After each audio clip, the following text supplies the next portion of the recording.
Good evening. I'm Jonathan Higgins, And I'm Rich Carlson. and we're the Scanner Guys. So, spring training. Many of you know about baseball season, so we thought we would have a little bit of fun tonight and talk about a lot of the stuff that we've covered in past shows.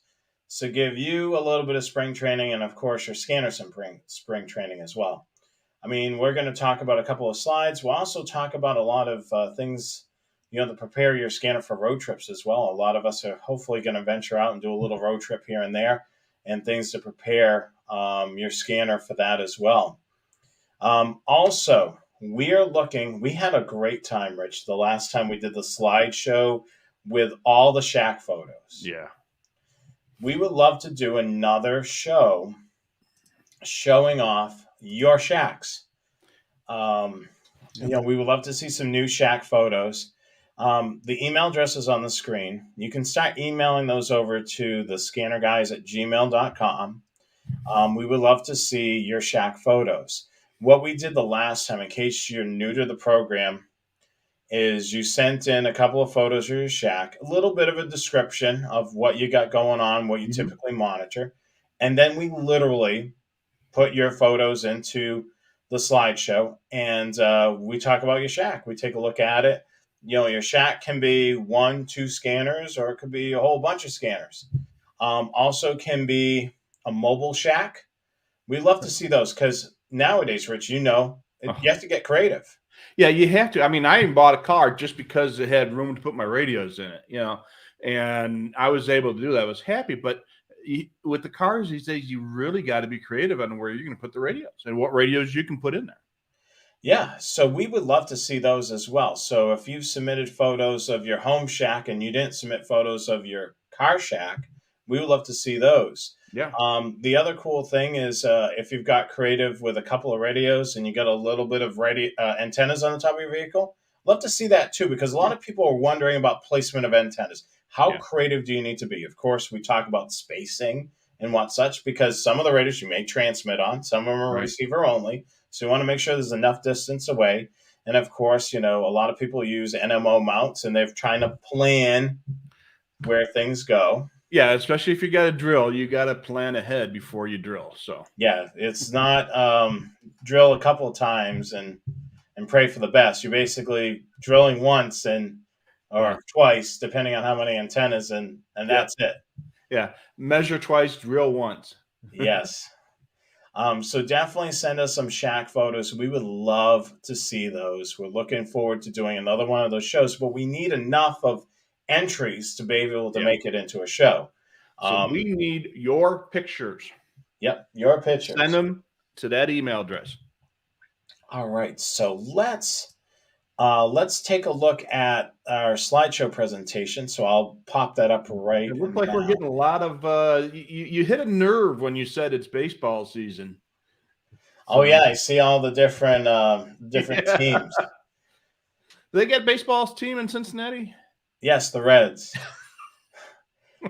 Yeah, the Reds. They Yeah. haven't been in We the used to have World. one in Chicago called the Cubs, but I think they're in the minor leagues now. Yeah. Um, let's see here. Let's Yeah. dive into the slideshow presentation for our own spring training. We want to give you guys a shout out because the show wouldn't be here because of you, the viewer. I mean, you certainly support our show by purchasing our swag, the t-shirts and hoodies and all those things that we have available. And of course, using the affiliate link that's down below to Scannermaster. Scannermaster doesn't cover all of the expenses. The Mm-mm. website, um, the streaming services that we provide, our time. Yeah. I mean, they do a small percentage of sponsorship. We ain't But getting rich doing this, guys. no. So, when you're doing, purchasing stuff from our merch store or using the affiliate link, you're helping to cover the operational cost of doing the show each and every week, and we appreciate that. And of course, this week's sponsor is Scannermaster, so certainly support them if you're looking to purchase any scanners. If you've got any questions, technical questions for scanners, reach out to them. They'll be able to help you. As I mentioned, we have t-shirts, hoodies. We even have masks, a tote bag, stickers. We have tumblers. We have, of course, our coffee mug. So definitely check that out on the website, thescannerguyshow.com. Also, we got a newsletter, and we're using that periodically. So definitely sign up for our newsletter. Um, Joe M., you're absolutely right. Rich is already rich. I'm not so. Um, so definitely sign up for the newsletter. Do that through the website, thescannerguyshow.com. Rich and I are actually talking about, doing some other things, maybe with the website, with the channel. So as time comes available, you definitely want to subscribe. You want to frequently visit the Scanner Guys Show website. We do have a page about our visit coming up in Dayton. We're going to be updating that periodically. The other way to keep in the know here is to I already got a Shaq photo already in the email. So Paul, I got your email. Just got the alert on my phone. So yeah. So any of the emails that you send goes directly to my phone, and I try to answer them relatively quickly. So make sure while you're subscribing to everything, make sure you follow, like, and subscribe to our social media as well: Facebook, Twitter, YouTube, and of course Instagram. As I mentioned earlier, we will be visiting Dayton Hamvention. We'll be making an appearance there on Friday and Saturday. Definitely stay tuned to the social media. We'll be posting photos. We may be doing some live videos on either Facebook periodically, certainly on YouTube. So definitely subscribe to our social media. You never know where we're going to pop up. Yeah. Or when. Or when. Yeah, exactly. So spring training. So basically, in order to put together the show, I kind of taken some of the best slides that we've had in some of our past slideshow presentation that were super helpful. Now, the other thing that we're looking for, everybody, while you're watching the show, is we're looking for more topics. We feel like we've exhausted a lot of the topics, and we're wondering what would Rich and I were just talking about it, like things that you would like to re-see, or a new spin of us being able to produce a new show on something that we may have covered in the past that you would like to see again.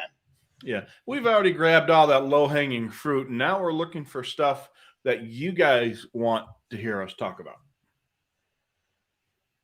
But yeah, definitely keep that in mind. Let's dive into the slideshow. I don't know why that slide's in there, but there's an extra slide in there. So we did this slideshow. I actually created this slide, and I was thinking, this is the stairway to the SDR, essentially. Yeah. So looking at this, like if you were new to the hobby, there is several steps. The analog conventional, which is the old standby, which is going to be the transportation scanner that we've coined the 125 AT, able to do rail, air, and marine. Like Joe said, yeah. And of course, believe it or not, the Whistlers actually have a small step on there because they have the phase only, the phase one only scanner. That's the only currently made scanner that does digital in phase one only.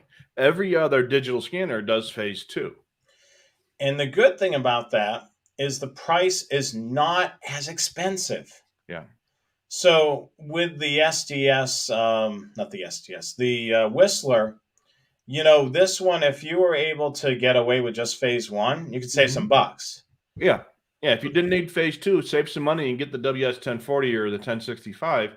It's a great scanner. It does well. It's got great audio, but like you say, it doesn't do phase two. So yeah, and that's the only drawback. And the only thing, if you are going to invest in that radio, you got to keep in mind that the trunk system that you're listening to could eventually go to phase two. Yeah. And then you're going to need to upgrade. So you got to keep that in mind. Like it'll save you some money now, but it's not going to save you money in the long run. Yeah, it might cost you in the future. So, but like I say, there is a time and place for them. And it just because your area has gone phase two doesn't mean that scanner will no longer work for anything.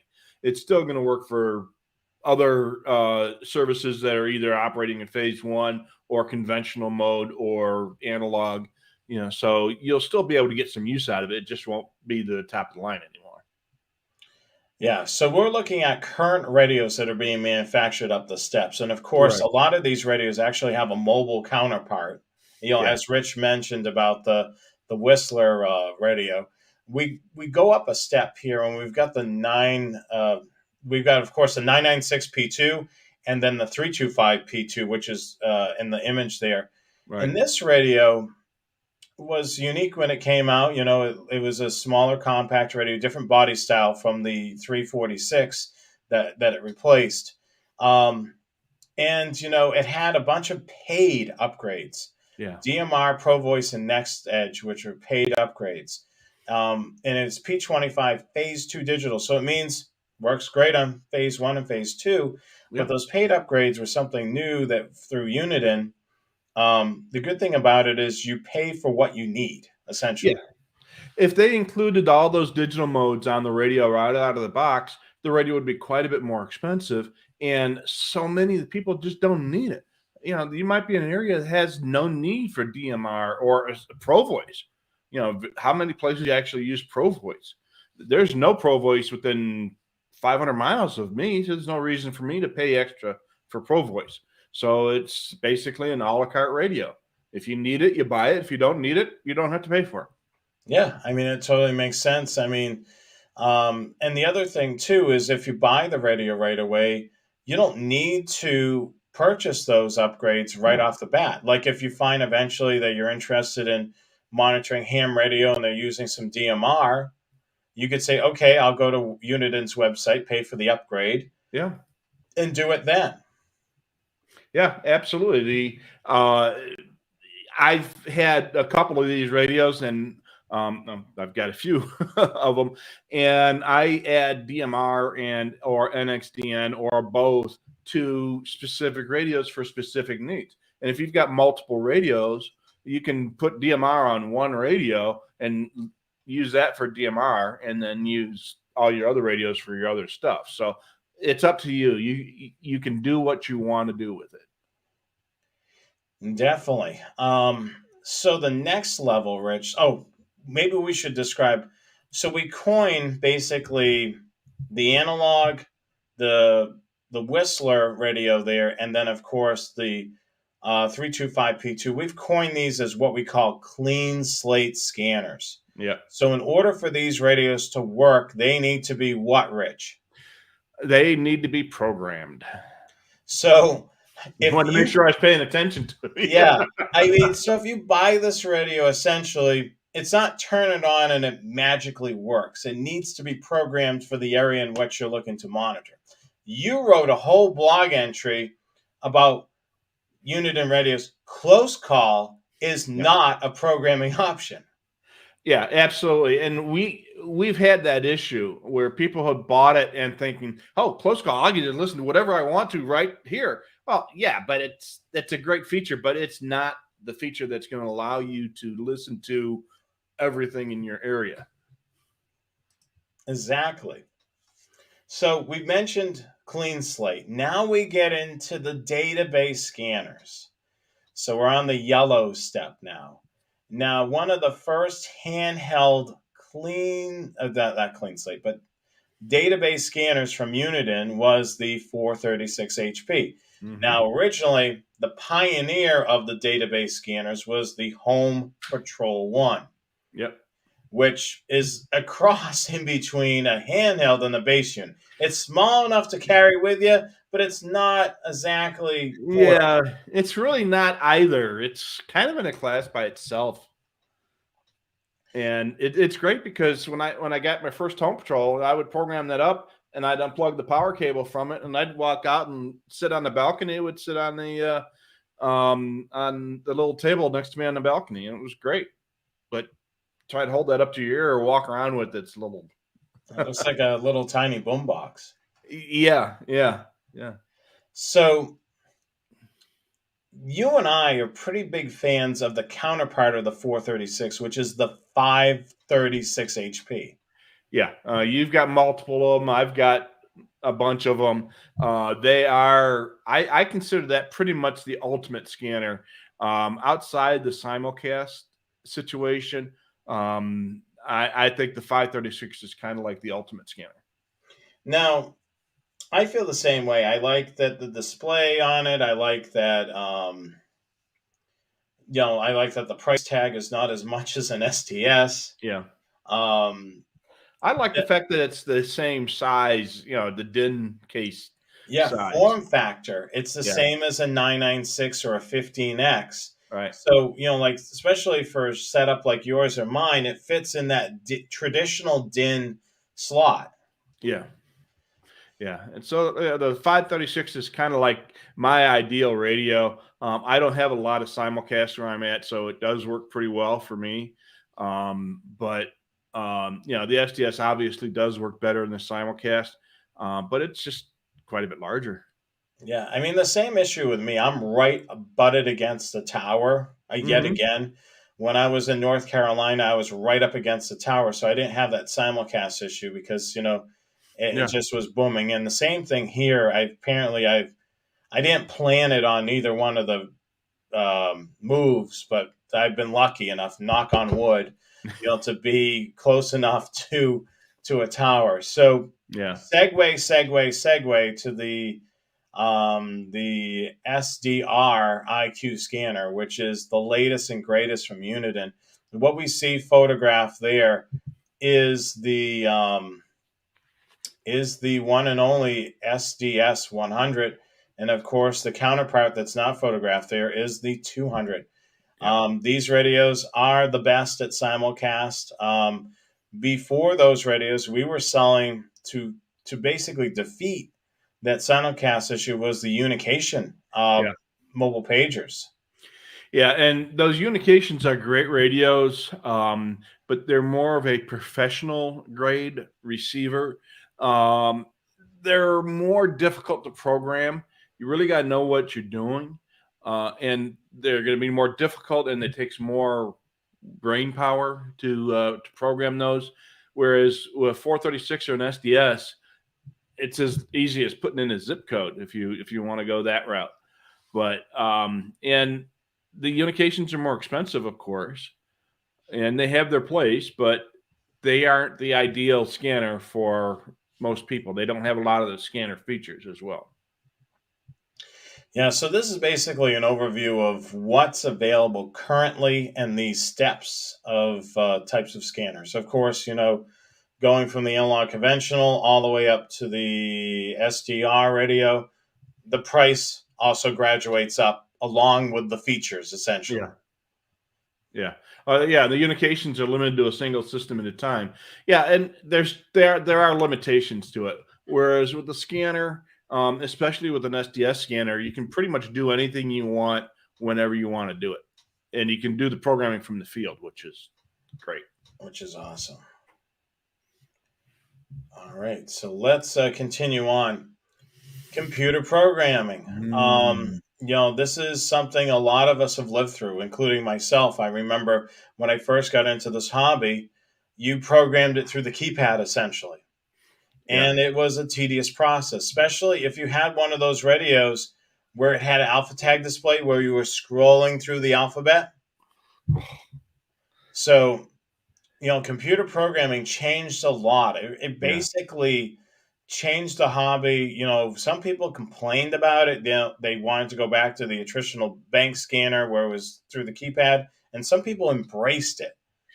Yeah, it depends on how comfortable you are with a computer, versus being the scanner itself.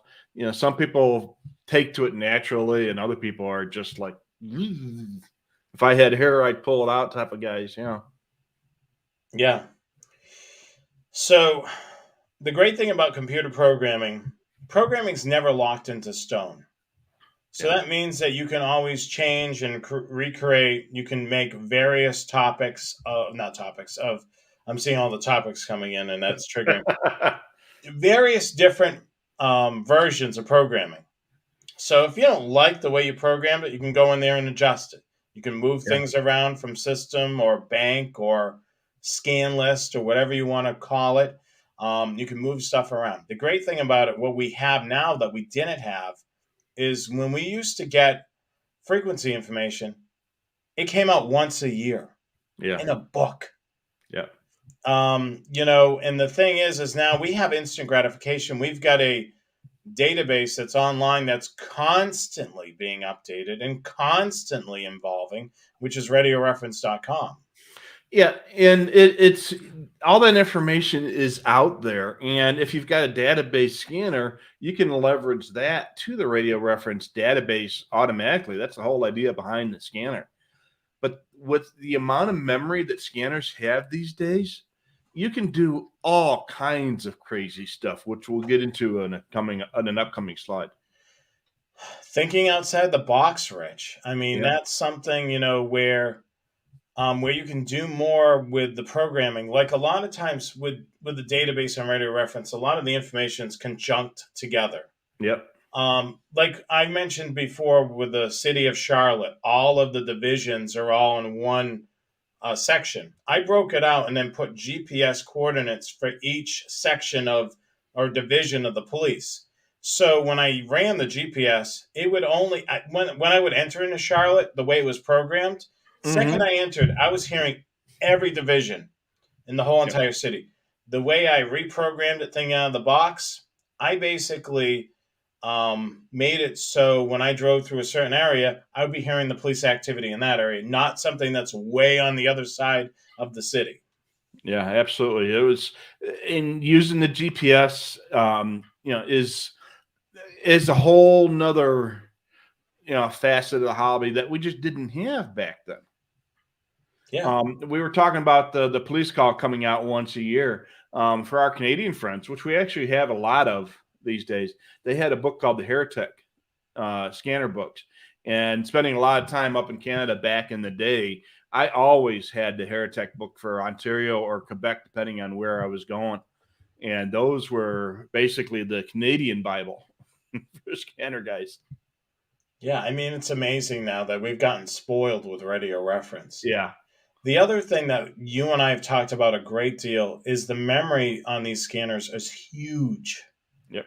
You're able to spread out programming like we could really like with favorites lists, for example, with those database scanners. You're able to create as many favorites lists as you like, and you can do variations. Like if you want to listen one night, you want to listen to 7 towns, you could have a favorites list for those 7 towns. Yeah. You could have a favorites list as just your favorite city or town that you like to monitor. You could have a favorites list for railroads. You could have a favorites list for aviation. If it's a portable scanner, you could have a favorites list when you're at, let's say you're an aviation enthusiast. You could have a favorites list for this airport. When you're there, Mhm. then at the other airport or this airport. Or if you're a rail fan, Yeah. you go to Altoona, you visit Cincinnati, you visit down in Florida rail fan, and you could have favorites lists as many as you want Yeah. for the known frequencies. So really, use that memory. You Yeah, got and the use it up. You're never going to fill up the memory on your scanner, so use it. here's a lot of thinking outside the box. And this is used with some various technology like Rangecast, where it's duplicated the programming onto Mhm. multiple scanners. It's a professional um, a way of monitoring scanners. A lot of agencies use Rangecast for media. This is almost the same concept, but it's a little bit different. And Rich, you are a big component of basically with those 536s, you have all those favorites lists that you have set up on Yep. all the radios. I've got 536s and SDSs and 436s, and all of those radios are all programmed exactly the same with all the same scan lists and favorites lists and everything else. And I will select one radio for aviation, another one for railroads, another one for this, another one for that. And I can just pick and choose which ones I want. And then if something big is going on, I can reassign one of the radios on the fly because it's already programmed for that. Totally. I mean, that's how I have my radios programmed as Mm-hmm. well. I mean, the other thing that's handy with that is let's say there's a huge event going on in your town. So the town's got either talk groups or channels for the police, the fire, EMS, and then they have tactical channels. Now the Yep. good thing about it is having like two radios and having the favorites list. You can turn on that favorites list and then lock down on certain channels. So if you're monitoring a fire and they're currently using TAC 1 and TAC 2, and you've got two radios, you can basically put TAC 1 on one and TAC 2 on the other, and you're able to hear everything. And if you have another radio, you can run the main dispatcher and the mutual aid channel. So Yeah. you're really, you're really zeroing in on that event. Yeah, and that's one of the advantages of having multiple radios, and especially if they're all programmed with all of the channels. You can just turn on the group of channels you want for this radio and that radio, and then change it at a moment's notice. Yep. I mean, that's the great thing about, just getting creative with those favorites lists. The other thing a lot of people ask is what to do with these analog radios. They got a 15X that's in brand new shape, or a 15, or, any of the older analog radios, or even the phase one radios that are no longer being used. You had to buy a phase two scanner. Yeah. Some of us, will sell it to be able to get an upgrade, um, or doing something like this. Yeah. Railroads, aviation, maritime, depending on what you're interested in, or you could develop a new interest in one of these fields. Yeah, absolutely. And a lot of places will have gone to these new whiz bang fancy phase two digital systems and do all this crazy stuff.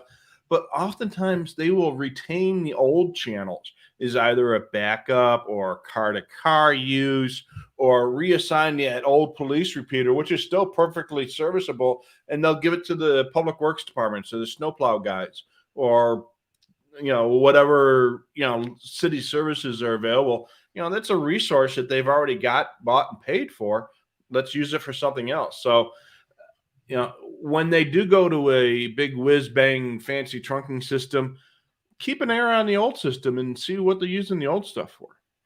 Yeah, I mean that's totally the thing I would definitely keep in mind is being able to make use of these new these older Yeah. radios that may be still in new condition. Yep. Here's another slide about cloning programming. Another thing you can do is breaking the programming up. Small town, big event. You may want to lock down on police channels on scanner A, and then fire channels on scanner B. The other thing we've covered in a show is if you have a multi-radio setup, is programming your radios accordingly so you don't miss as many transmissions. Maybe you put certain channels on one radio and certain channels on another, making a balance so you're able to pick up, everything without missing radio transmissions. I mean, if you listen to a busy city or town, you may want to dedicate a scanner to that, because the smaller little villages around, or smaller cities in town, you're missing radio transmissions because the big town Yeah. is constant. Yep. Yeah. They're chatting, and not leaving the scanner time to check all the other channels in the area. So when I lived in the suburbs back in Chicago, I had just that. We had a really big town next door and a whole bunch of little towns, including the one I lived in, and all that traffic was being dominated by the big town. Yeah, exactly. But we covered shows with that as well. So let's continue on. This is something that we can't stress enough about, is with some of these database scanners, we've evolved to the SD card era. Yep. So I just had one last week, believe it or not. yeah, so the thing, Rich, when you go to program that 536 in your vehicle, are you pulling the whole radio out? Are you dragging out a laptop out to the vehicle? Oh, heck no. No, I'm grabbing that SD card, and I've got two 536s in my car, and I'm grabbing all three of my SD cards because I've got that spare that I keep in the car as well. I grab those, bring those in, do all the programming on the SD card, and bring them back out to the car. Put one in each radio and one in the glove box for my spare. Yeah, and that's the great thing about it. So invest into one of these SD card readers. Yeah. These are really helpful. You can get one of these at a company like B&H up in New York, and they're not terribly expensive. The thing is, you can get these SD card readers for the large format and the micro SD card, and you'll Yeah. have two slots in there. The radio that has, if you've got the TRX, was it the TRX2? Yeah, the mobile, TRX2 uses the full size Full card. size. Yeah, and all the other ones use the micro, the smaller one, which is about the size of my fingernail. And the full size card in the TRX2 is about the size of a postage stamp. And when you've got a dozen radios that use SD cards, and they're all programmed the same, I just go and I collect all the SD cards, throw them on my desk, and I do all the programming, and then I just take each SD card and write to that SD card. So it'll take me 10 minutes to do the updated programming, update the database, do my favorites list updates and stuff like that. And then it'll take me another 10 minutes to run through a dozen SD cards, putting them in and out of the slot and writing to them. It's fast. We also have a recommendation, of course. You want to watch where you buy the replacement SD cards. I mean, if you go to Walgreens or CVS or even some of the big box stores, they tend to be a bit pricey. A lot of times, like B&H Photography will have it a little bit cheaper for these micro SD cards. The other thing you may want to check on, the big giant online Amazon may actually have the reasonably priced for these. But you want to stay away from the generic brands. You want to make sure you get a high endurance SD card that's going to be able to last for a while. I mean, the thing with a cheaper SD card, you're going to pay in the long run. You want to probably look at a SanDisk SD card. And then, we've talked about SD cards. You want to be able to get something that's reasonable. Now, keep in mind, if you're not recording at all on any of these database scanners, you don't need a lot of memory capacity. No, you can do a 1 gig card if you're not doing recording, because the database, the favorites lists, and the auxiliary files that are part of the Home Patrol and X36 and SDS type radios take up less than half a gig. And the only thing that's going to take up a lot of room is your recordings. So if you're not doing recordings, you can use a smaller card. The problem is you can't get smaller cards these days. They're hard to find.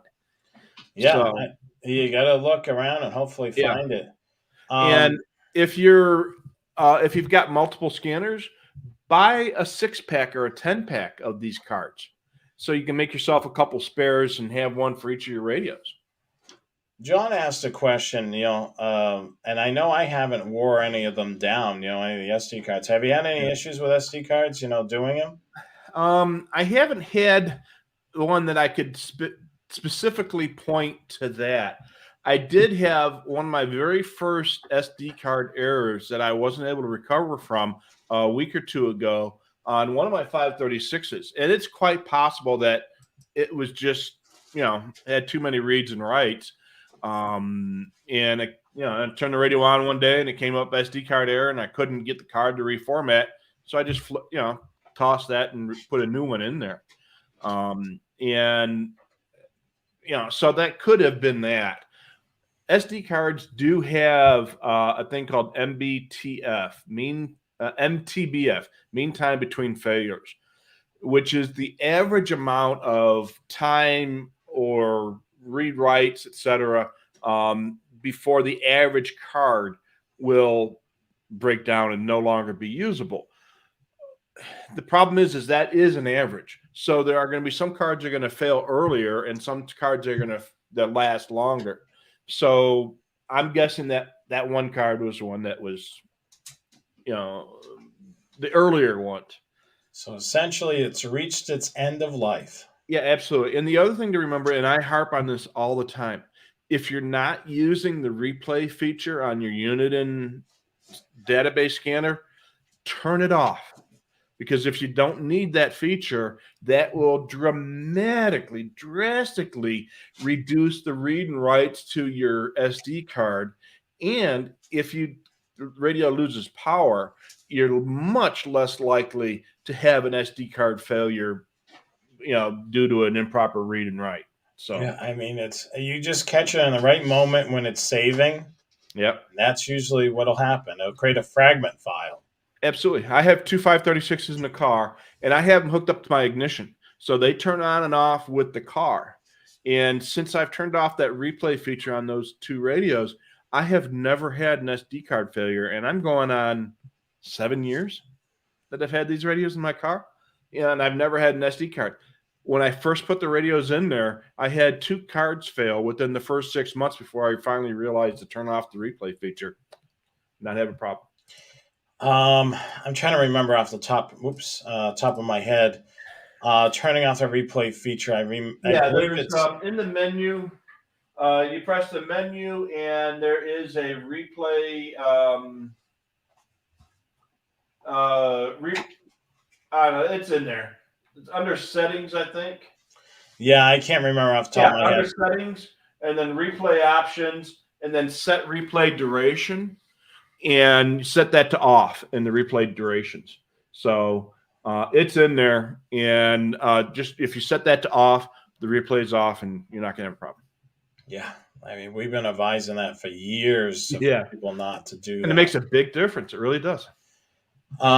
Speaking of, recordings, but how about listening to the radio? Who said what?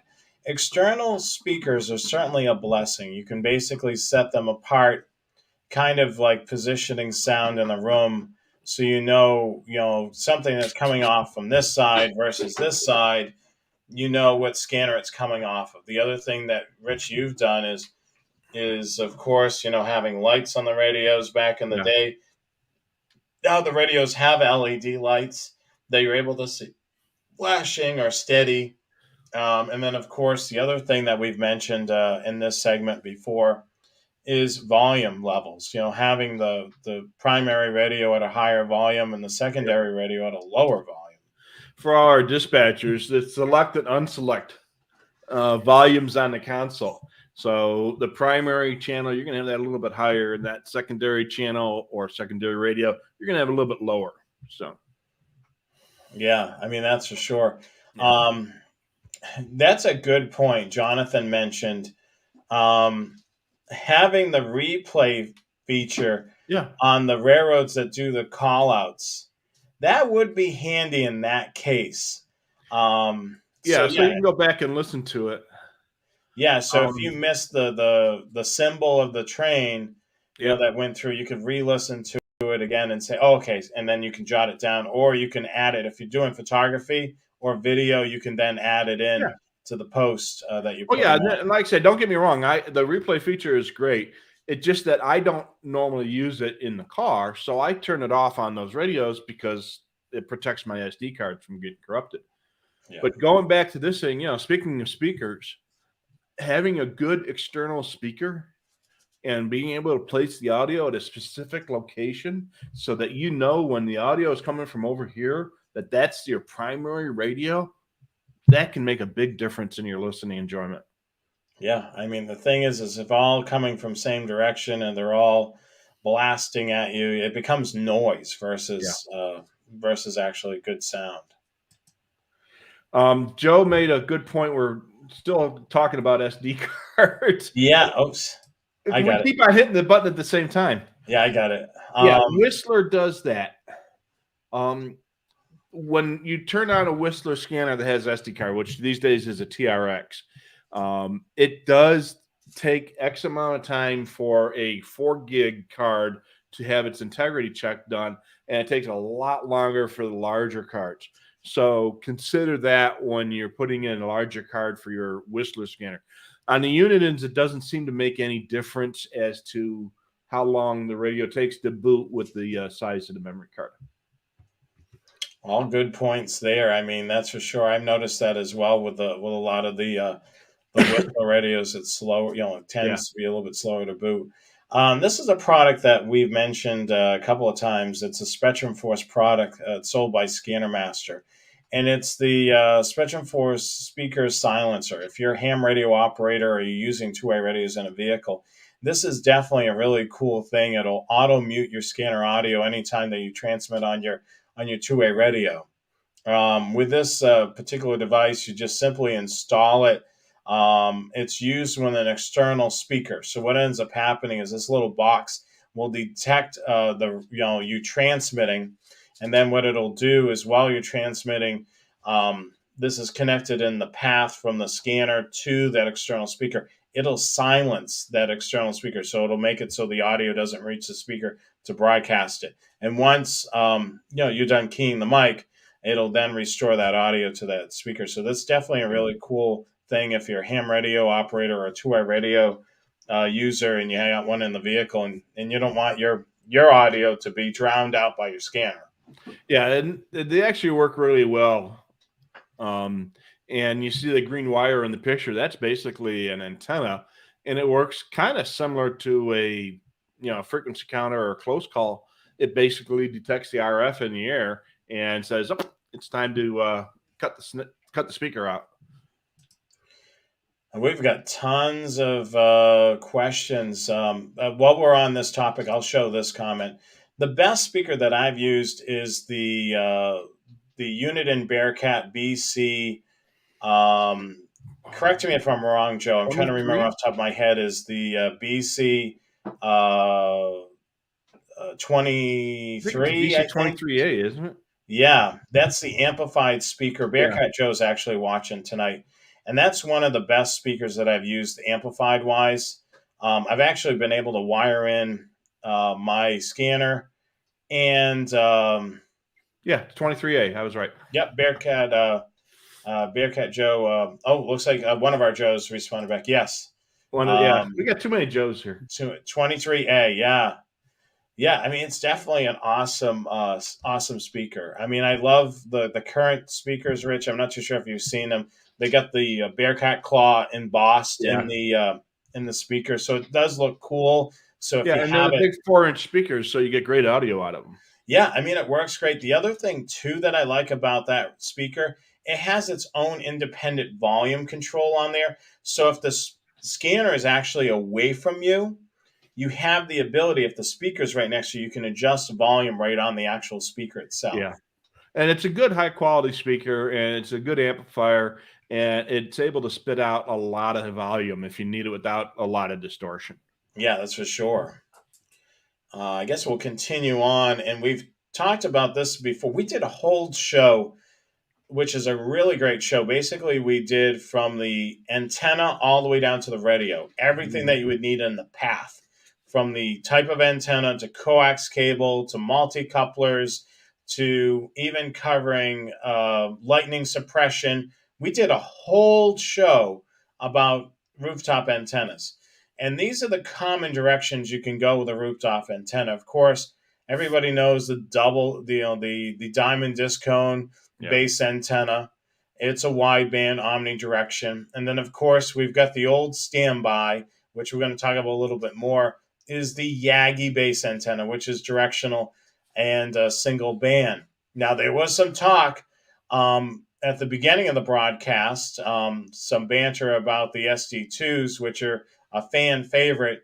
Yeah. And it was asked if anybody's tried to manufacture this antenna. Unfortunately, it was going to be pretty costly to reproduce the antenna, and it would have been quite expensive for the end user to purchase it. Yeah, we did a lot of work on investigating whether or not it would have been practical for us to recreate that. Even if we were able to acquire the design rights to it, to get a production run made on those would have been very expensive. We'd have to have all kinds of engineering done and everything else to work with the current manufacturers and such. It just was not a practical thing. And I know there's been a couple people on Radio Reference have talked about recreating them as well. And those plans really haven't gone anywhere. But I do like my ST2 antennas. I've got a couple of them up in my attic, and I've even replaced the ballon with updated ballons, and they do work really, really well. Yeah, I mean, that's the thing. We just got a question about, and I was excited to see this back in stock again. Chris actually asked it. What's the best antenna? Not best antenna. Best speaker Yeah. for the the SDS. Yeah. And this is probably going to be the best lapel speaker, which let me just move this around so we can kind of see a little bit better here. There you go. Is the Scanner Blaster lapel speaker. Now it's a bit pricey. You can see the price there. It's not cheap, Right. but this sucker is loud. And Yeah. anytime you're connecting an external speaker to a portable radio, you need something amplified because you got to remember that jack is a headphone jack. Right. It's reduced down, so when you put headphones on, you're not getting it's not getting full volume. It's going to blast your eardrums out. Right. Yeah, they are restricted. Now, if you're using the scanner at home, you can get a set of cheap computer speakers, Best Buy or Walmart type of amplified computer speakers, and plug that jack right into the headphone jack. That actually works very well. But if you want to be out walking around, that is really going to be your ideal solution, is the scanner blaster. The other thing that I've actually experimented with, one of these Bluetooth transmitters. Mm-hmm. Now, a lot of us have Bluetooth speakers now around the house. Yeah. Either the pods or Bluetooth speakers. Yeah. What you can do is get one of these. This one's battery powered, but you can actually leave it plugged in, so it's constantly being powered. And then you basically set this up as a device, and it's always transmitting to that speaker. So that's another thing you can do is you can use one of your favorite external Bluetooth speakers, something like this. Yep. You can use that and dedicate that as a speaker. The other thing too is you could leave your radio in one spot and then take the speaker around the house with you. So it's another option.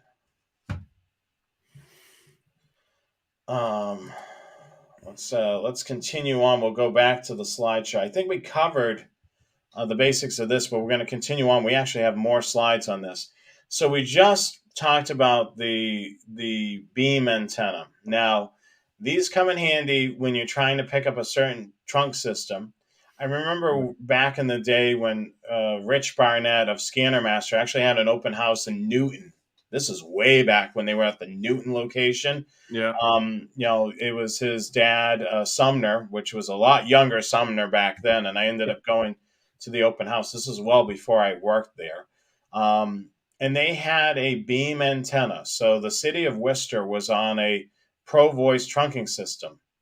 And I think this was before or right when Mass State Police started to go to a trunk system. Mm-hmm. So they had this antenna in their office and they were showing it off. They were aiming it at Worcester, and they were able to pick up that trunk system as far away as they were because it's a directional antenna. They were able to find that spot to be able to hit that system. Same thing with these simulcast systems. If you're able to aim at one of the sites, you're able to get better reception. And the other cool thing, we've talked about this, Rich, is back in the day when you had that television antenna and you used to aim it, that could be kind of handy if you do invest in one of these to be able to do one of those rotators, as you can see here on the screen. Yeah, and if you're going to put a Yagi on the roof, you're going to have to do one of two things. You're either going to have to point it at one specific location, and you're pretty much stuck with that direction, or you can get the rotator so you can aim it to where you want to go. I had a buddy of mine back in the day who had what was called the scanner beam antenna, which was basically a wide band directional antenna, very similar to a Yagi. And he had a rotator up on the roof of his house, and we would play with that thing, all night, pointing at different things, and it worked really, really well. A Yagi antenna is, by definition, extremely directional. So you're going to point it due north, and you're not going to hear anything to the east and west, but you're going to hear a lot of stuff off to the north. The only time that it'll do something is reflection. Like if you're aiming at something, and sometimes you can get some reflection. That can happen occasionally. But yeah, I mean, it's certainly a good option. Let's continue on. We got a lot to cover still. Multicouplers. We've talked about these at length. Multicouplers, the SP1300, inexpensive option to run two scanners by sharing the same antenna. This is, under $100, very affordable. It involves the SP1300 and also a jumper, and then you're pretty much done. You don't need to power it. Yeah. And then, of course, Rich, you can testify. I can testify. The Stridesburg multicouplers are phenomenal. They are really great. These are what we call active multicouplers because they have a preamp in them. And a splitter obviously is going to split your signal between multiple radios, which means you're going to have a reduced signal strength at each radio. So the multicoupler is basically a really fancy splitter with great isolation between the different radios, and it has a built-in preamp to overcome all that insertion loss. So when you insert a multicoupler in between your antenna and your radio, that preamp overcomes that loss. And in fact, coming out of the Stridesburg, you actually have a little bit more of a signal than you do going in. And by the way, I've seen it. And even if you have a radio that has got a very well, a very good signal strength indicator like an ICOM or one of those, you can tell the difference. With the regular scanner, you got bars, and you may not have a really good way to tell the difference. But if you're able to look at it, you'll notice that coming out of the Stridesburg, you're going to have a better signal than you have coming in. That's for sure. Let's continue on, and don't forget those jumper cables. Yeah. Old Standby, our favorite. You can find it at the home center. Is the good old Velcro cable management. I just bought another couple packages of these the other day. I ran out, and you'd be surprised at how many of these things you're going to use. I mean, they come in a 50-pack, and you think, "Oh, I'm never going to use that many of them." And then the next thing you know, I got to go. Next time I go to the home store, I got to grab another package of these. Yeah, and they tend to be reasonably priced at Home Depot and Lowe's. Of course, the home center, as you hear on This Old House, they never mention Home Depot or Lowe's. Yeah, they're not sponsored by them. Neither are we, but Yeah, but usually it's right around $6. They're really great. I mean, you're using it for laptop cables, scanner, plugs, programming. I mean, it's endless. I got one right here. It's endless. Yep. Yeah. I mean, these days, everybody has all kinds of things with wires on them. And you put these things in. The neat thing about them is there's a little loop on there that makes them captive to the wires so that when you stretch, when you undo it and you stretch it out, you don't lose the thing. It's captive to that particular wire. Yeah. All right. So we always mention that. Last but not least, a friend of ours that, some of you may know from the show, sent us this photo not too long ago, and this is his shack, mobile shack. Good friend of ours, Dale Osborne here. Of course, he's got, a scanner there and, of course, a couple of two-way radios. Look at that. I mean, it just looks professional, nice and clean. Yeah. Of course, Dale works in the industry, so he's able to do really cool setups like this. And of course, some of us, can get creative with these setups, being able to purchase these DIN sleeves and such. Oh yeah. And these, when you do it right, like this with a built-in console, the neat thing is you don't see any wires. And I hate seeing wires. You don't see any wires. You see one group of stuff, one group of cables coming down, and there are no other wires. I just hate seeing wires. So if you want to send in your shack photos, definitely do that here.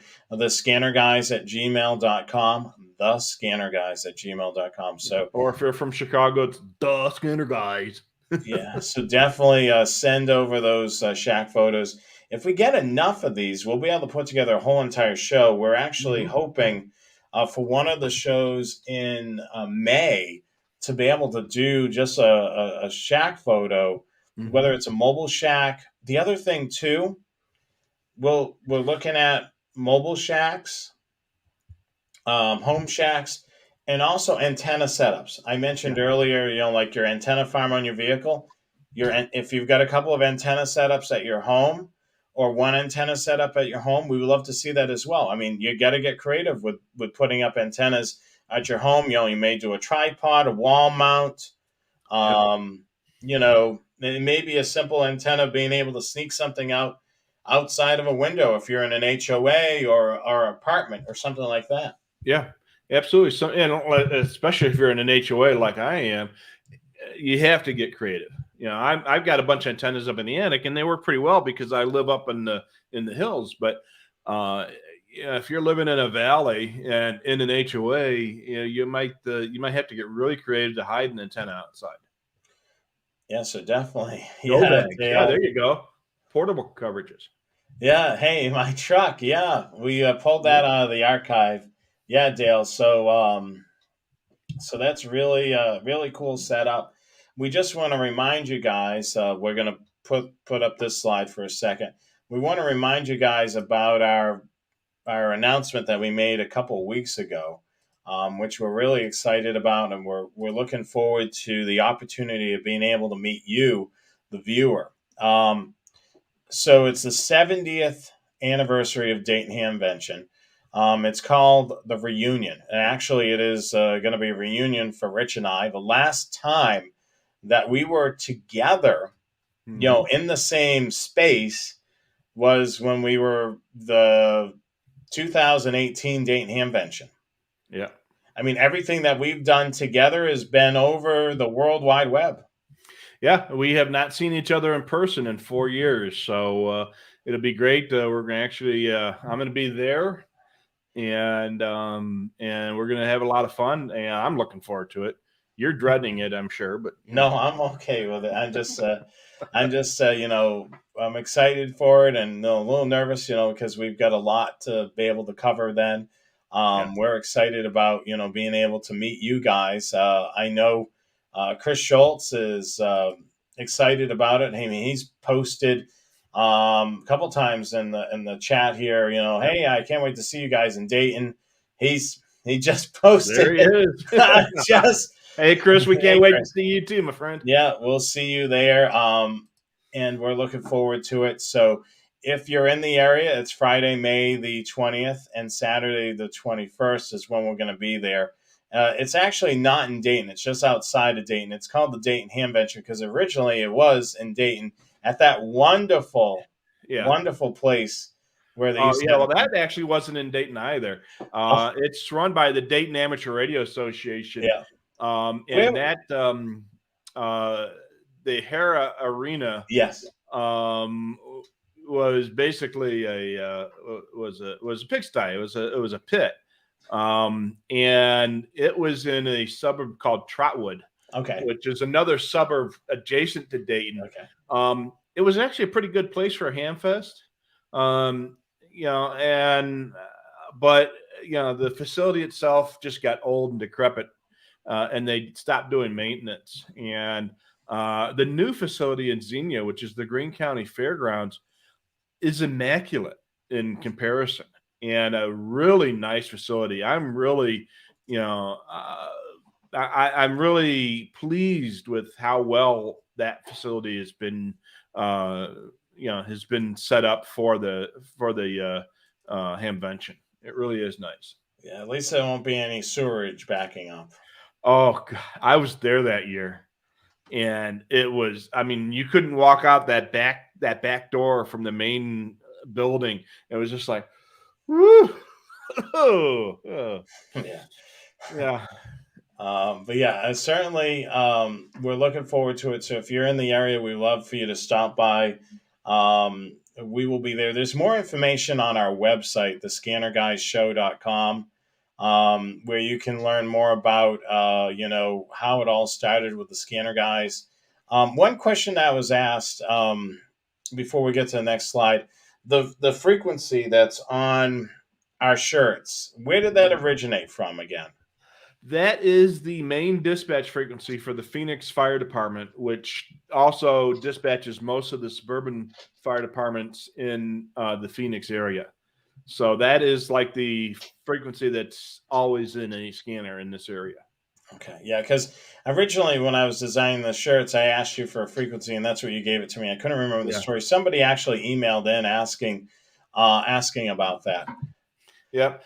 So And also for those of you who are in rural Illinois, it was like the fire frequency for most of northern Illinois, north of I-80 and outside the Chicago area. Almost every fire department was on 154.19 back then. yeah, so a public service announcement from Ron: make sure you shower first before going to the hamvention.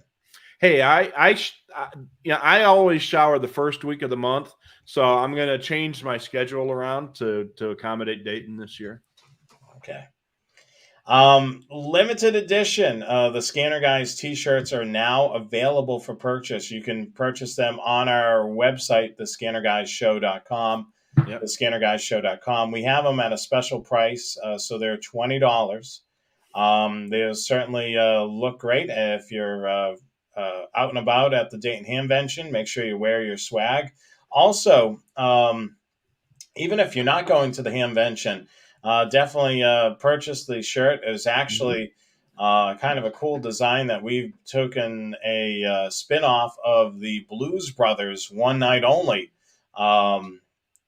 Basically, Yep. their poster, and we recreated it so this weekend only, featuring the Scanner Guys, Jonathan Higgins and Rich Carlson, back after 4 years, Dayton, Ohio, 2022. So definitely purchase one of these shirts. It's for a limited time. Of course, it will help us be able to take care of some of the costs of going to Dayton. Gas money. We're not staying locally, so you can't. Yeah, we're going to be spending a lot of money on gas going back and forth. And if we see you at the show, even outside the booth, if we see you on the show, we might tap you on the shoulder and say hi. Yeah. Or if you see us, make sure you say hi to us as well. Yeah, we appreciate that. But yeah, definitely pick up the shirt. You can visit our website, thescannerguyshow.com, and we'll be excited for that. Just want to quickly remind you that, the show is brought to you by viewers like you. Of course, purchasing those t-shirts, coffee mugs, sweatshirts, and such help to be able to bring this show each and every week. And also using our affiliate link. Anytime you're looking to purchase something, make sure you use our affiliate link below for Scanner Master, because when you use that affiliate link, we get a little bit of the purchase, and that helps us to be able to keep the lights on for the show. So also a special thanks to Scanner Master. You can give them a call, weekdays from 8. I don't know the times anymore, but anyway, they're open. You can call 10 them to up. 3 Eastern time. Yeah, and 1-800-722-6637 is the magic number, or 1-800-SCANNER. Shop them online. Use that affiliate link down below. Let's take a look at our next upcoming show, which is May the 4th. May the 4th be with you. So May the 4th of 2022, 8 p.m. Eastern Time, 5 p.m. Pacific, Train Aficionado Live. We'll have a good topic there to be able to discuss any of the rail fanning stuff that's going on. Make sure you follow, like, and subscribe to their social media as well: Facebook, Twitter, YouTube, and Instagram. I say they, but it's really me. So trainaficionado.com is the website. Each and every Monday, I've been posting a new blog entry. So definitely check out the website each and every week. There'll be a new blog entry there. I've been covering a lot of stuff in Ohio since I'm new to the area, trying to do some rail fanning there. Also, I've been making some trips down to Kentucky. So there's going to be some cool blog posts. There's already one that I posted earlier. So definitely check that out. We're looking forward to doing that. All right, continuing on. The Scanner Guys. To be announced. We're actually figuring out a topic for the next upcoming Scanner Guys show. It'll be Wednesday, May the 11th of 2022, 8 p.m. Eastern Time, 5 p.m. Pacific.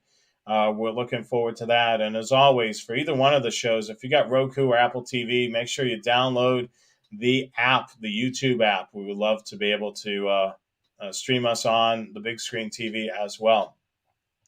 So let's get to all the comments and questions Rich and we have something that we call the starred section. Yeah. And this is where we star all your comments that we want to talk about during this segment of the show. So if you're new to the show, this is where we give you your 15 seconds of fame and we go down those starred sections. So who will be a part of our starred group tonight? Well, the first one is our buddy Ron. So it's the show showing dispatch centers, radio towers, and the infrastructure used that we hear and take for granted on the scanners. That's a great idea. And having been in the industry, I can talk about a lot of that stuff. We have a couple of our good friends that are in the industry that can help us with that as well. So you know who you are. So yeah. send So us some pictures. the thing for us to be able to do this is we need photos. Yeah. The key thing is if we have any of you guys are in the industry and it's okay for you guys to share photos, we would love to be able to show, like the dispatch console. So it goes from here to here, out the transmitter, and of course to us. We want to see that path. So if any of our friends that are out there that are in the industry that want to share some photos with us, that'll help us show that. We need photos to be able in order to show that. Same thing with vehicle setups. A lot has changed, Rick, since you've worked for the police force. I mean, everything's gotten crazy in the vehicles where there's less equipment, there's more equipment, there's more lights. I mean, when I first got hired in the police department, we had a federal siren box with a couple buttons on it. We had a single pull switch to turn the lights on. You pulled it out one notch, and you had the alternators on. We called them AB 12 lights. And you pull the second notch, those stayed on, and then the rotators came on. And we had a two-way radio in the car, and it was a two-piece two-way radio in the car, and that was it. Nowadays it's like driving an airplane. There's just buttons and equipment all over the place. Oh, and there's lights all over the place too. I mean, it's just crazy. Bruce, this is good. I mean, being able to get back into the hobby and after many, many years, suggest redoing some of our key topics that you've already done many times. The second time is much better. We've noticed that too. Like, what we've done is redone some slideshows and really improved upon it, and we found other ways to be able to show you visually how to do various things with the scanner. We'll definitely keep that in mind as well. When you can plagiarize yourself, is that really plagiarizing? Yeah. So wow. Well, Dale, I just got your text message. That looks gnarly. I mean, new or old cars. I've replied to Dale's text live on the show. Yeah, new or old vehicle setups would be cool. I mean, granted, you guys are probably willing to see anything, to be able to see what it looks like.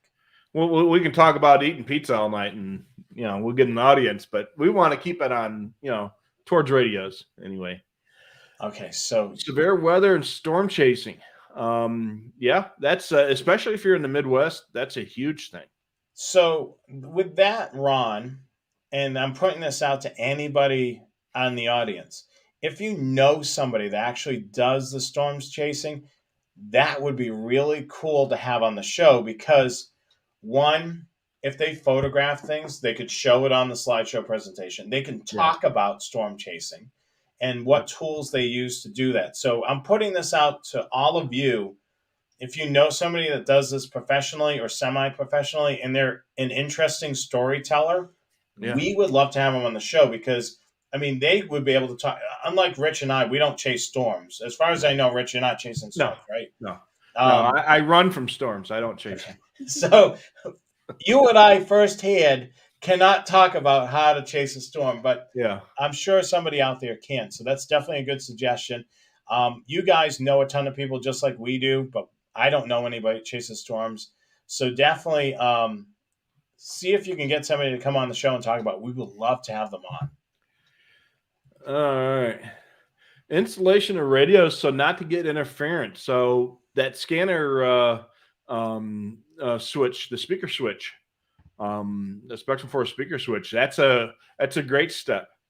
And there are other places where you can get interference. Placement of your antenna can make a difference. Placement of the radio itself. The problem you have these days placing your radios in a vehicle isn't so much where is the interference, is where you're going to have room to put the darn thing. I mean, that's one of the primary Yeah. issues. And then with the antennas, there is so much stuff in the ceilings now that putting roof antennas are kind of difficult. I had a professional install my 3 antennas on my car because I've got a moonroof, which goes back and forth within the ceiling of the roof of the vehicle. There's airbags up there. There's other electronics. There's a DVD player. There's all kinds of crazy crap up there that you can damage by a misplaced drill bit. So you have to have the right tools, and you have to have the knowledge. And these days, more importantly, a professional is going to have insurance, so that if they do make a mistake, somebody's going to be able to fix your car. Another good question, Ron, from Ron. I'm sure you're gonna. I'll let you post it. What to see at Dayton Hamvention? So we're actually thinking about doing a show, what to see around Dayton, the Hamvention, from touristy things. So we're gonna have a little fun about visiting Ohio. Yep. That could be possibly our next show. The other thing too at Hamvention, you will have some high end receivers. I believe ICOM is there. Yeah, ICOM, AOR, SDR, AirSpy, and a lot of the other SDR providers are going to be there. Hundreds of accessories, antennas, all kinds of neat stuff for the scanner user. Connectors. There's people that have connectors out to wazoo. Yeah, coax, speakers, almost all the stuff that we've talked about today, accessories and stuff, are going to be available there. It's like going to the mall for radio guys. The other thing, which both you and I, when we went there in 2018, we visited. They're not a sponsor of the show, Bridgecom. Yep. They're a pretty good outfit for ham radio accessories and two-way radios. Especially if you like getting emails. Oh yeah, you get a lot of emails from them. The other thing too, is they actually run some pretty good deals during Hamvention. Like I was able to get that radio for the radio that you and I both have for relatively cheap. Yeah, the prices are good, and they got some pretty neat stuff. So remember, even if you're not a ham radio operator, a two-way radio might actually be a better receiver for some people in some instances, if it's programmed properly, especially set up so that it doesn't transmit on frequencies you're not authorized on.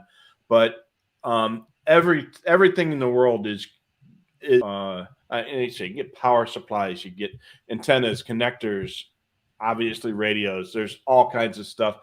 And in the Dayton area, there's a lot of other stuff to do other than just go to the Hamfest.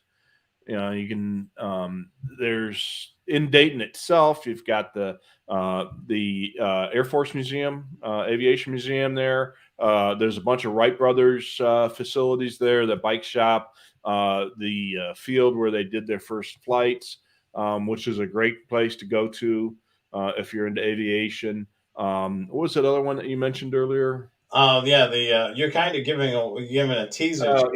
Show. But yeah, the British Automotive Museum. There was a few other Packard Museum. Yeah, I mean we can talk about now that I'm in Ohio. What is it called? Why am I drawing a blank with the two places that have chili? Skyline and what is it? Gold Star.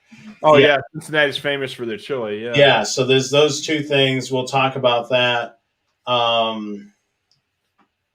Is there two of them around here? I think there is. What we should do? We should do a food show.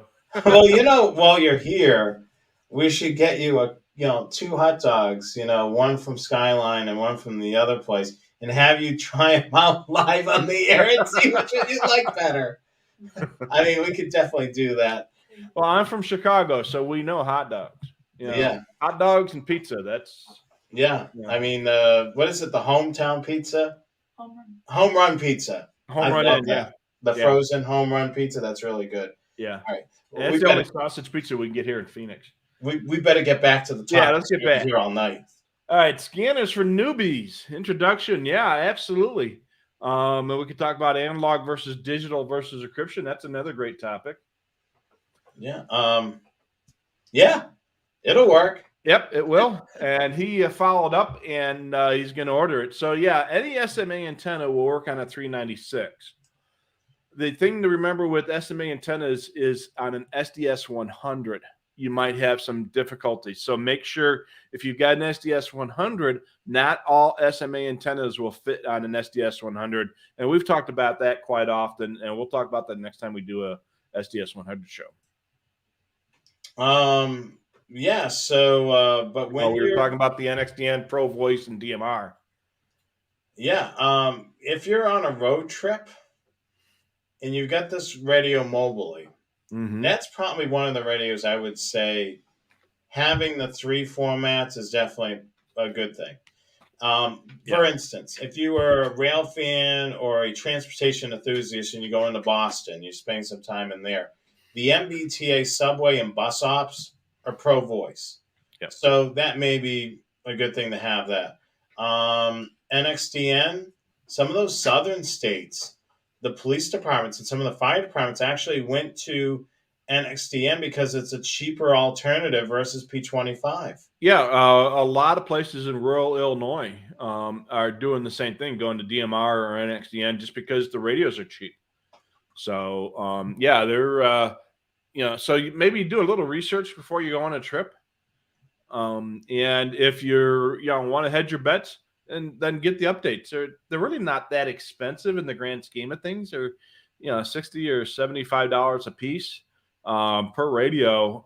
So yeah, it might cost you a couple $100, but then you'll be able to listen to just about everything. So looks like Joe M's chiming in again with another topic of discussion. Number 4, he thinks how to program or find new unknown trunking systems. Now this is handy. This is the modern age search. Yeah. One, you can do it for trunking systems. The other thing too for known trunking systems is finding those talk groups that are not discovered. Yeah. I have one of my scanners on the local trunking system, the P25 system, and I have it on ID search.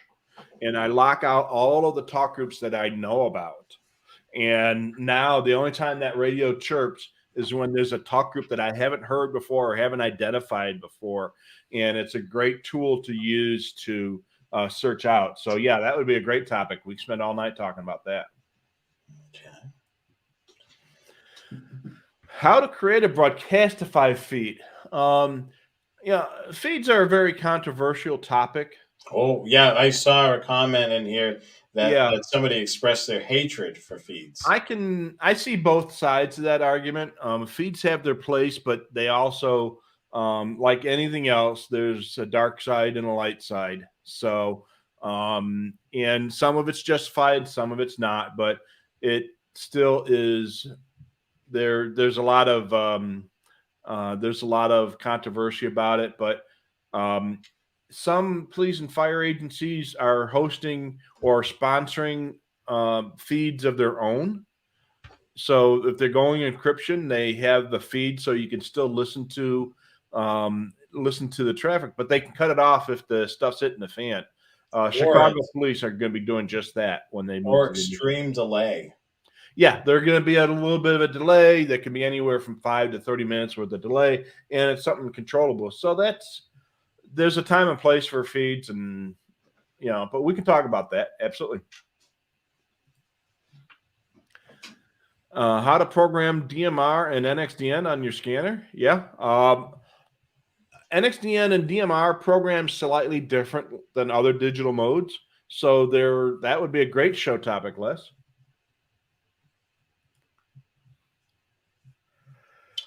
Oh, we've done this show, the weird stuff you can listen to, part 2. Yeah. That's not a bad idea either.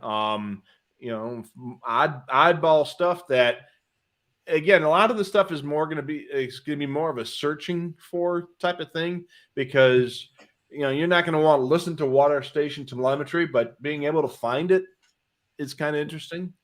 So yeah, absolutely. Scanner programming with a Mac versus Windows. I'm a Mac user. You're a Mac user. I do most of my scanner programming on a Mac. I run Windows on my Mac, and it works very well. I use a thing called Parallels, which allows me to run Windows within the Mac OS. And if you're a Mac user and you're into scanners, you have to either have a Windows computer or be able to run Windows on your Mac. It can be done either way. This is the way I prefer to do it because I can use everything on the same computer. Now, that being said, I do have some Windows computers. In fact, the one on the desk in back of me is Windows. So,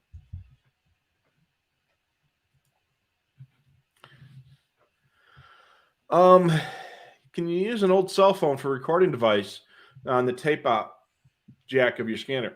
So on the 996 type scanners and the BCT15s, they have a record jack on them, and some of the Radio Shack and Whistler scanners do too. The problem is most cell phones don't have a line-in jack. Yeah, so you would be open to whatever sound was occurring around that phone. Yeah, so you'd have to use the microphone. You can get digital voice recorders, those little handheld digital voice recorders. They used to be real popular. And you can do that. There's a Windows program called Scanner Recorder, which is a free software that you can find on the internet. And that actually works really well connected to the line in port of your computer and the tape out jack on your scanner.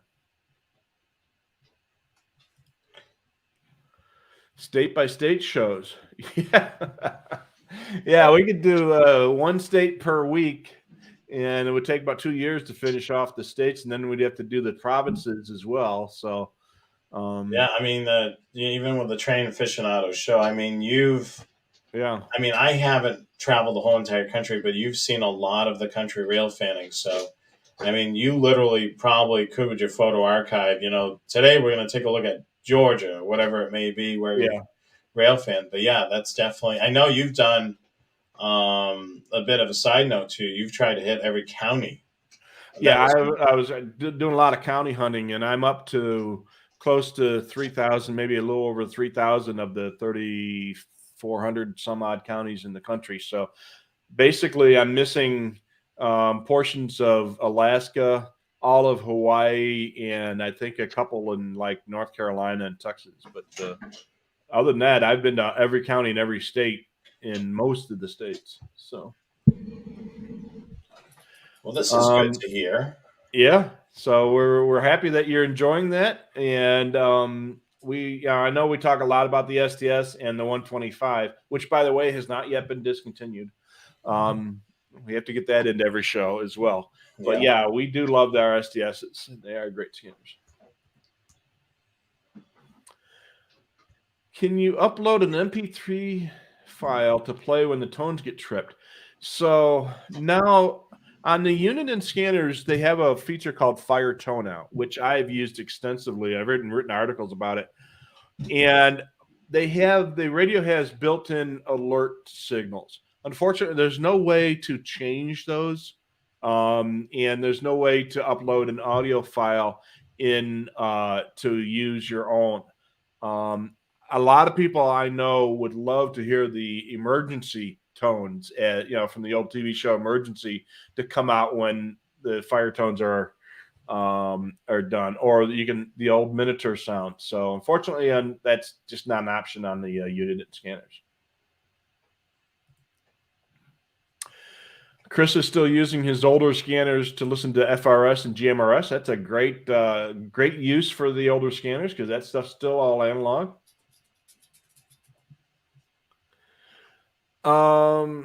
Let's see here. So this watcher's got a TRX1. It came with an SD card. Something wrong with it. So he bought a new card, and the new card loads a lot slower. So we talked about this briefly a while back in the show. On the TRX1 and TRX2 scanners, if you are using a larger capacity card, it will take a longer time to load because it runs through an integrity check. The Uniden check on that is a lot faster than the TRXs, so you don't have that issue.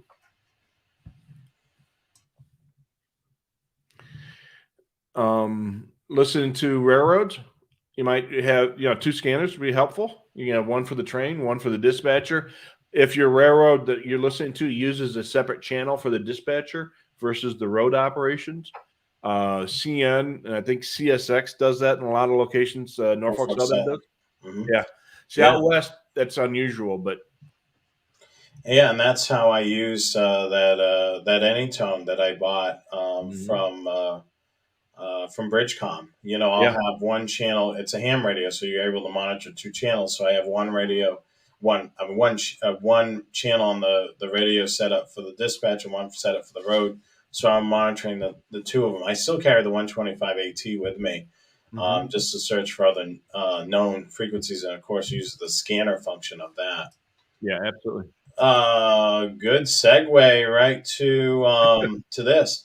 So carrying case is definitely key. Yeah. The other thing too is the changing out the rubber duck antenna. The stock antenna is okay. It's a wideband antenna. We've talked about the Smiley antenna made for the railroads. There's the VHF professional antenna that's tuned to the 150 megahertz. I would say carrying case, since you're carrying it around with you. Batteries, whether rechargeable batteries. The other thing, go to your, Costco, BJ's, Sam's Club. A lot of times they have their brand of batteries tend to be less expensive than the Durecells or the Energizer, and they last pretty much the same. Yeah, the Costco batteries, what was that, Kirkland? They've got a really good reputation. Yeah, so definitely, get that 48 pack. Yeah. Like if you're rail fanning a lot. Yeah. So carrying case batteries, a good antenna. And then if you're in a noisy environment and you want to invest in a really good speaker, that scanner blaster speaker that we spoke about just not too long ago, is another option there. I mean, I can show you on the Scanner Master website. This is definitely one thing I would keep in mind. Yeah. The other thing too is carrying cases. Like I can go to the 125 AT accessory page. Of course, you have your AC, your DC adapters.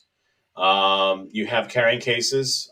There's the nylon, the soft leather, the hard leather, and then of course the Scanner Blaster speaker.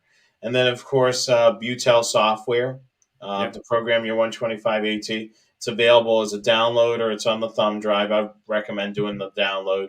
And then, of course, an extra programming cable wouldn't hurt either. Let's see here. The Channel Master scanner antenna that is just similar in design. I don't remember the model name of it, but I actually have one. I have 4 ST2 antennas. One of them is actually the Channel Master, and the other ones are the 2 of them are ST2s from the manufacturer, and one was a Radio Shack, or the other way around. But they're a very similar design. They may even be the exact same design, but the plastics are different, and some of the elements are a little bit different. I just don't remember the name. They had a name for it, and I just don't remember what it was. Somebody probably knows. Motorola speakers. Those are those 4-inch chocolate brown or sometimes white, if on the older ones from the old Micro radios. They are really good, durable speakers, and they work really well. You'll have to rewire them for a scanner because they don't have the proper plug for a scanner. But if you get a bunch of these things, you can get them at Hamfests, and they do work really well with scanners.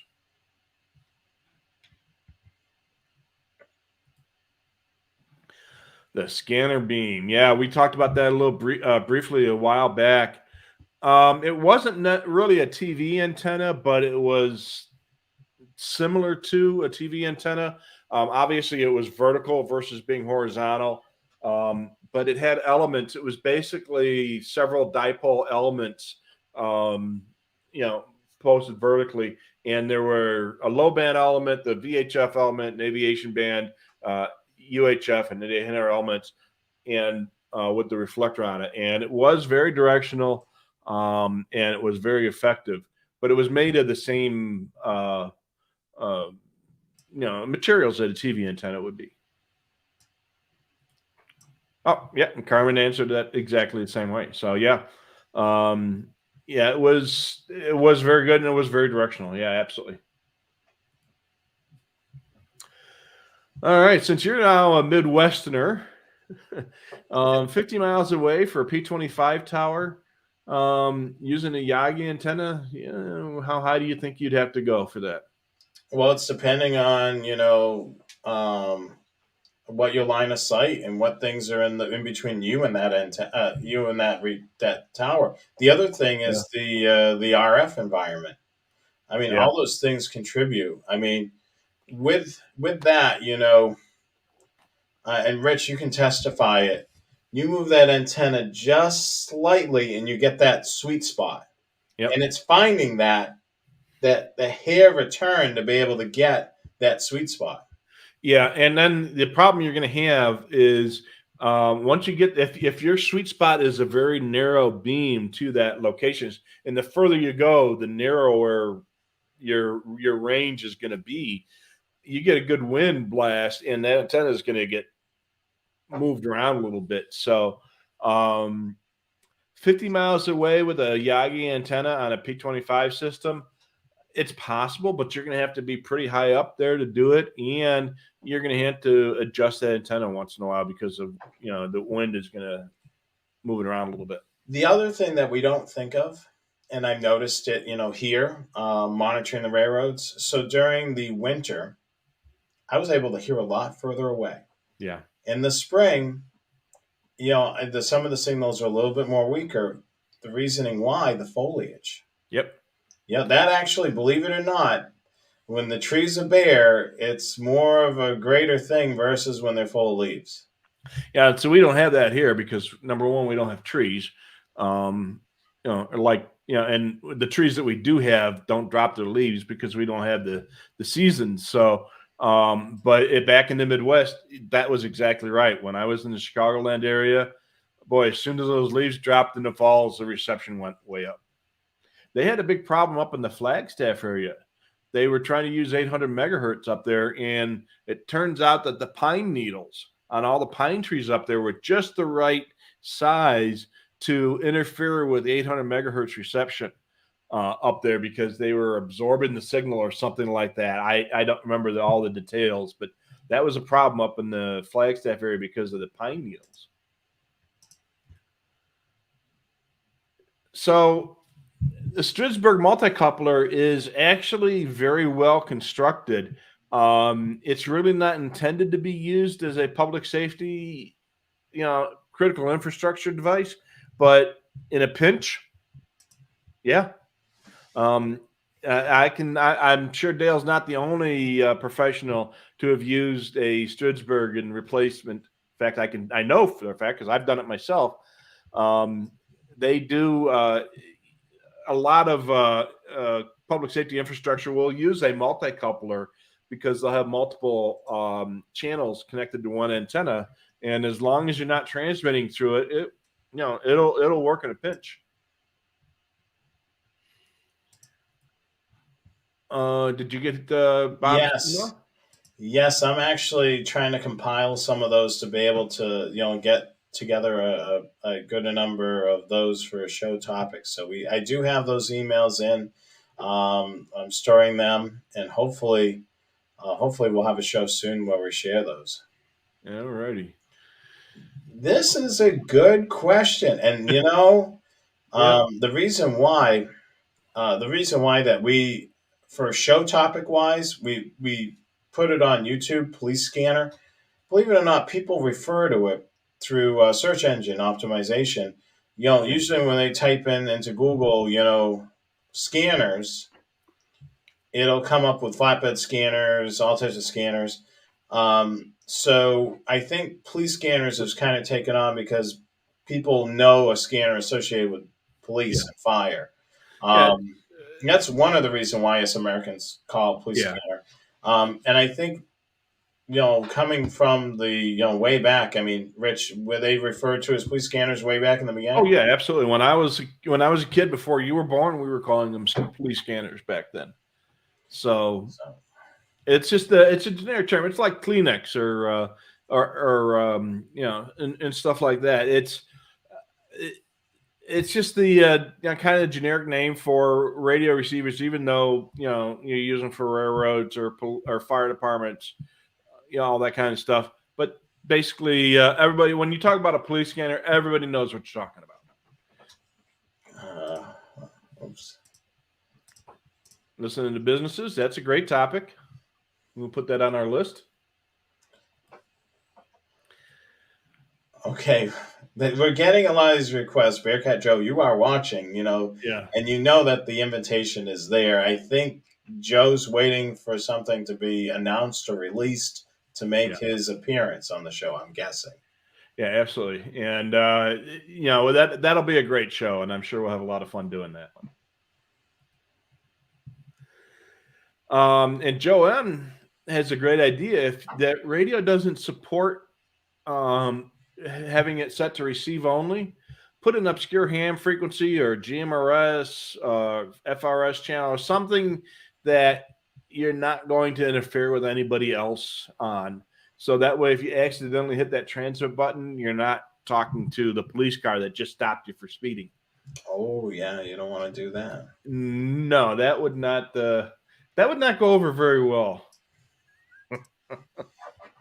Heritage scanners. We've talked about that before, and crystal scanners, so we can definitely do another show on that. Mm-hmm. Typically, Rich, you heavily put together those shows because you have all the background knowledge of those. I mean, I Yeah. have some of the knowledge from the later 80s, 90s, but I mean, you can kind of deep dive into the Yeah, I've bought a lot of crystals in my life. yeah.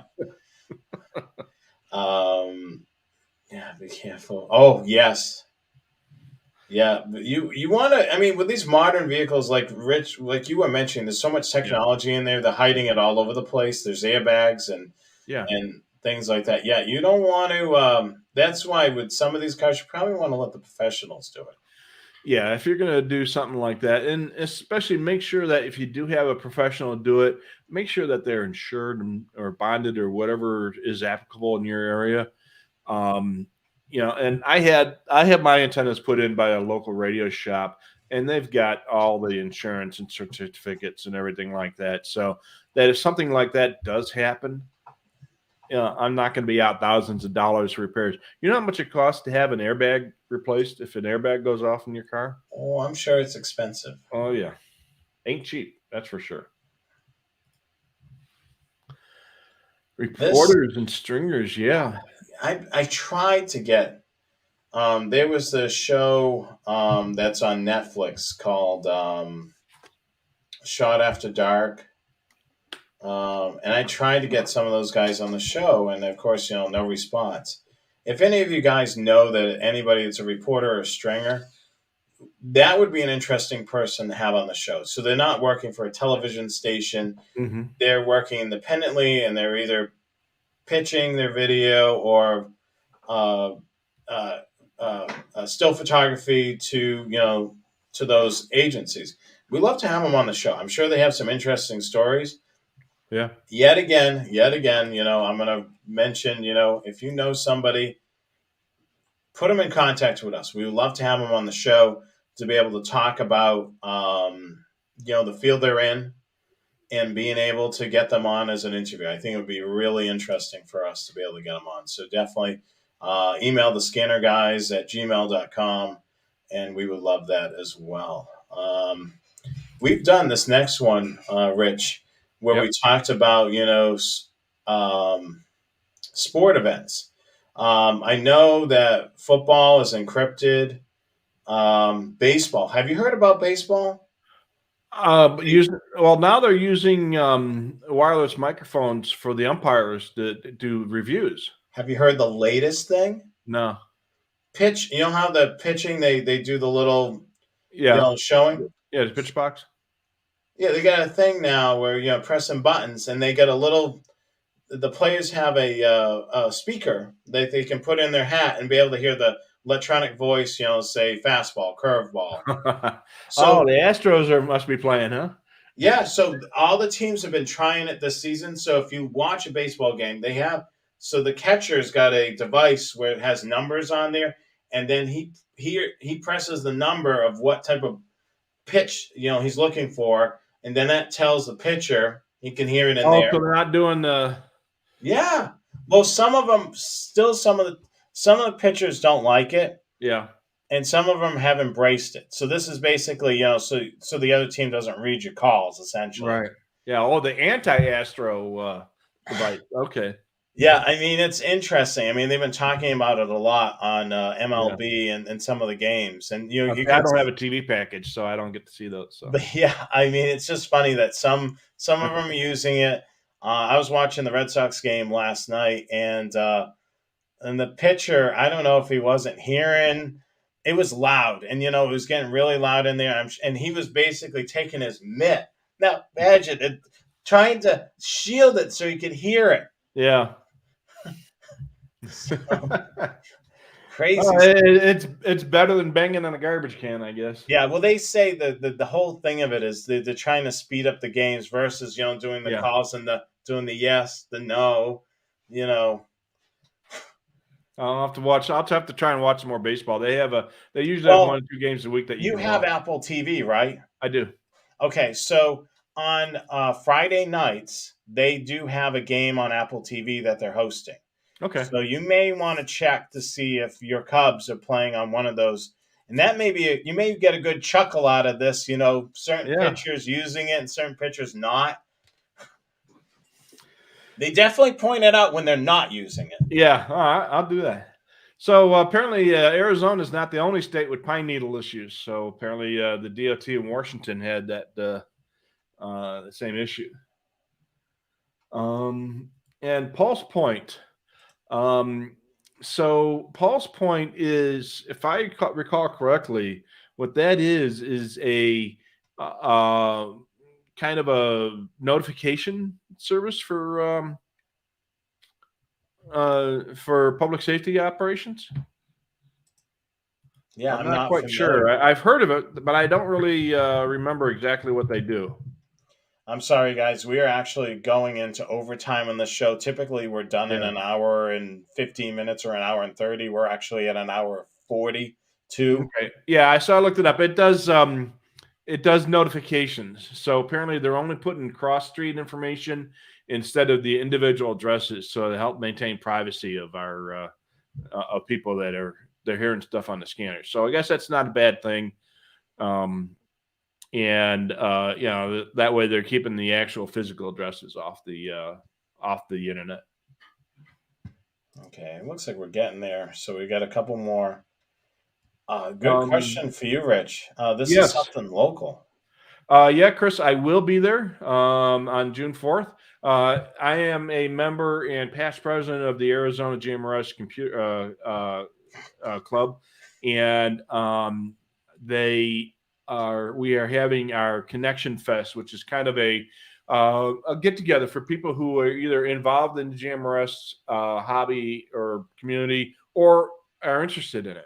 So if you're in Arizona, the Phoenix area, and you have any type of interest in the GMRS operating in GMRS, go to the Arizona GMRS website. Just Google it, the Arizona GMRS Club, and anybody is welcome to attend. And I will certainly be there. And Chris, I will see you then. All right. Bob Grove, yeah, he retired, and I'm Facebook friends with one of his family members, So I suppose we could probably try, but I'm not sure if he is still doing anything with radio these days or not. But he would be a great guy to. He was an interesting fellow. He really is. Yeah, I mean, if you guys know people like this, reach Yeah. out to them, see if they'd be interested, and then put them in contact with us. We would love to have them on the show. I mean, that's the thing that we would love to expand on the show is having more guests. And a lot of times it's hard to basically nail them down or get contacts directly to them. So if you have a way to be able to get them on, certainly put them in contact with us. Yeah. And one more comment. Can we see the setup in your car? So I will, when we do the next Shack show, I'll include some pictures of my car there. You can go to Radio Reference. There are some pictures.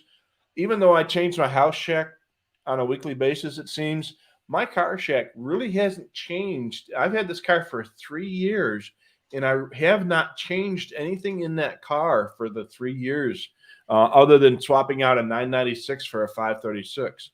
So that's one thing that's remained very constant is my car shack. So Yeah, and we've actually showed your car shack and how you built it during some yeah, past shows, so we'll definitely do that again. I will the same thing. I have a simple car shack which I kind of built, and I think this is one of my favorite variations of it over the years. I've built a couple of different things, and this yeah, is one of my favorites. yeah. I like the cabinet that you built for yours.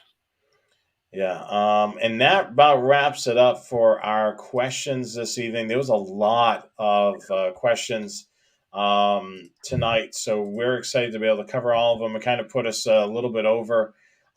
Just want to remind you guys, to definitely um, support the channel. And certainly check out our limited edition ham radio t-shirt. You can purchase that right now at our website, thescannerguyshow.com, thescannerguyshow.com. It's the limited edition 2022 hamvention t-shirt, so definitely order that now while supplies last. We also want to remind you of the next two shows coming up. Train Aficionado Live is coming up Wednesday, May the 4th, 8 p.m. Eastern Time, 5 p.m. Pacific. Follow our social media as well, Facebook, Twitter, YouTube, and Instagram at Train Aficionado. Check out the website, bookmark the blog. I am posting each and every week on the website, so definitely do that. Hopefully some bigger things are coming to Train Aficionado's website and to Train Aficionado Live. So definitely subscribe to the channel as well. You can subscribe to the YouTube channel at Train Aficionado. Scanner Guys is going to be back Wednesday, May the 11th, to be announced show. We're ironing out the topic. I think we do have a topic planned for that show. We just weren't ready to announce it tonight. 8 p.m. Eastern Time, 5 p.m. Pacific. So we're looking forward to doing that show May the 11th on Wednesday. And let's see what else we got here. Then our social media, Facebook, Twitter, YouTube, and Instagram. Make sure you follow, like, and subscribe to us, Scanner Guys, and check out the website, scannerguyshow.com. All right. And I think that wraps it up for us this evening. Anything else that you want to add? No, I think I'm good. There's still a lot more comments, but we just don't have time to go through all the comments tonight. We've a lot. I love the overtime. I know. I mean, one of our original shows was some of them went into 3 hours. So we're trying not to do that because of the people that are trying to watch this. Don't want to watch 2 hours. So, all right. Well, I guess that wraps it up for us. I'm Jonathan Higgins. And he's Rich Carlson. Sorry, I was mid-swallow of a big gulp Sorry there. about that. So definitely, if you're planning on attending Dayton, definitely stop by and see us. We're looking forward to it. Absolutely. We'll see you guys there.